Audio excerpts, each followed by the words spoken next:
Apocalipsis bebé. Contextualicemos.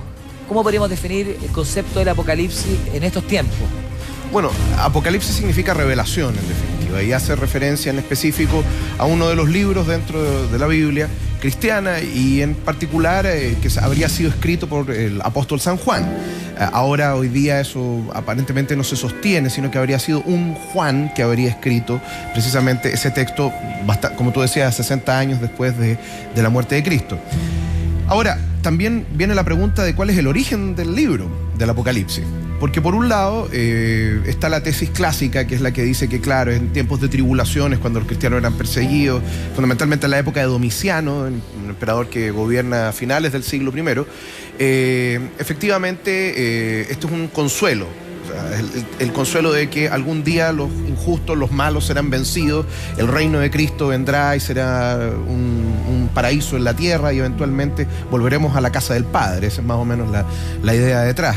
Pero hay una tesis que es más los últimos 40 años, digamos, lo que señala que en realidad el Apocalipsis surge para un tema muy específico, o sea, para tratar de poner en línea a 7 iglesias que se encontraban en la zona de Asia Menor, lo que actualmente es Turquía. Ah, vuelve a aparecer el número 7. Sí, no, pero que es un número que se repite en la Biblia siempre, en todo caso. El 7 es un número muy importante dentro del relato bíblico. Bueno, y esas 7 iglesias, son 7 comunidades, algunas de ellas estaban pensando en entregarse a, ya no a la, pero, o sea, entregarse al mundo, digamos, ¿no? Quiere decir, no vivir en comunidades cerradas, sino entrar dentro de la lógica del Imperio Romano, reconociendo sus autoridades, etcétera, y tratando de alguna manera de confundirse con la gente para que los dejaran de perseguir.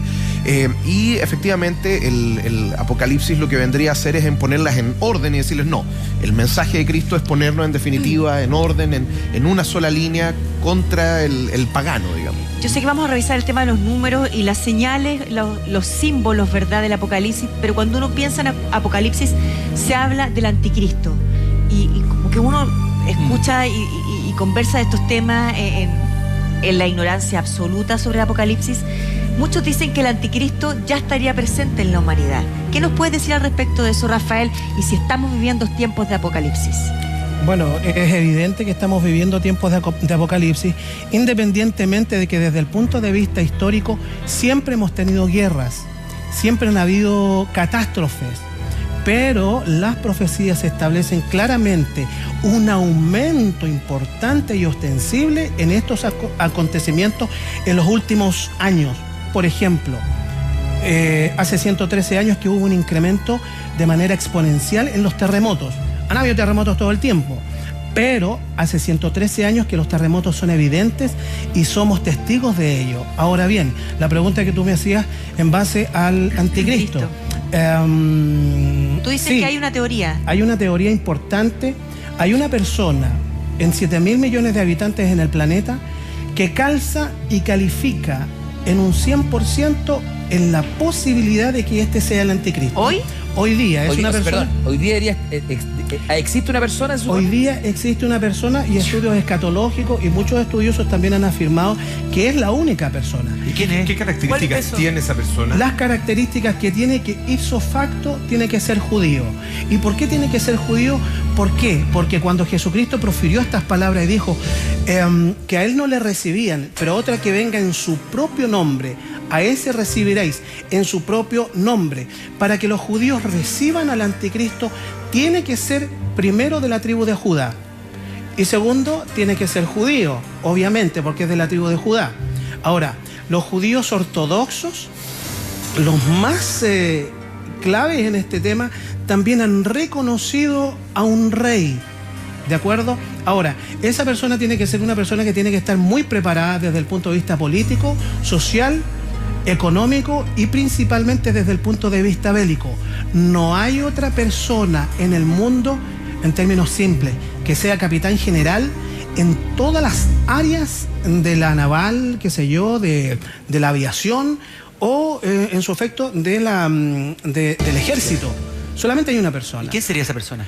Esa persona, bueno, también es una persona que es judío sefardí y que hoy día, que actualmente es rey, ojo, que fue príncipe.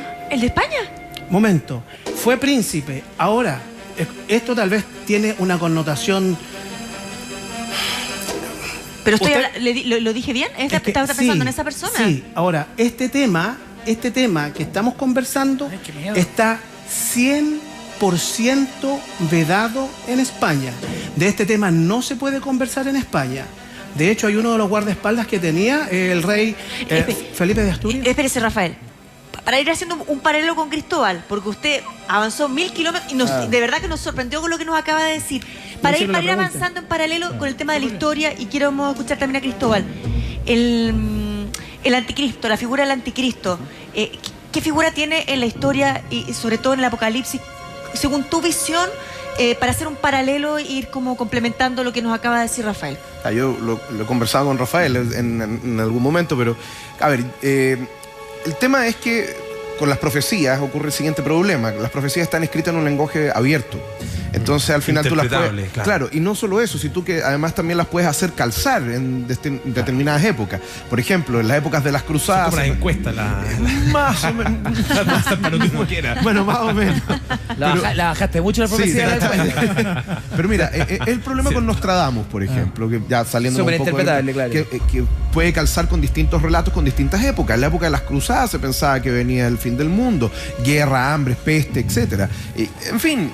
Y también después de la Segunda Guerra Mundial, ahí está la gran batalla entre el bien y el mal, etc. Entonces, por un lado, el anticristo ha existido varias veces, supuestamente, si lo ponemos de esa perspectiva. Es lo mismo que cuántas veces se ha dicho que el mundo se va a acabar, en definitiva. Cientos de veces. Claro, entonces, ahí hay un tema que tiene que ver fundamentalmente con una figura, primero con una figura literaria, eso es lo primero. También con una figura sobrenatural que efectivamente puede existir, que es la que se señala, digámoslo, en el libro del Apocalipsis.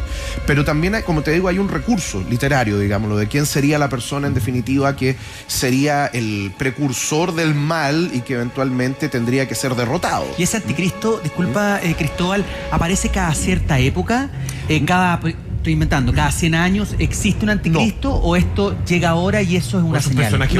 No, es un personaje único. Lo que pasa es que tú, a través de la profecía, tú puedes interpretarlo en distintas épocas. Perfecto. Cada época tiene su afán, ¿no es cierto? Entonces aquí tú también podrías decir, bueno, hoy día, y quizá, bueno, Rafael piensa eso, digamos lo que, claro, hoy día calza precisamente con los sucesos que están ocurriendo alrededor del mundo. ¿Y en qué sentido calza? Porque le preguntábamos a Rafael las características del anticristo.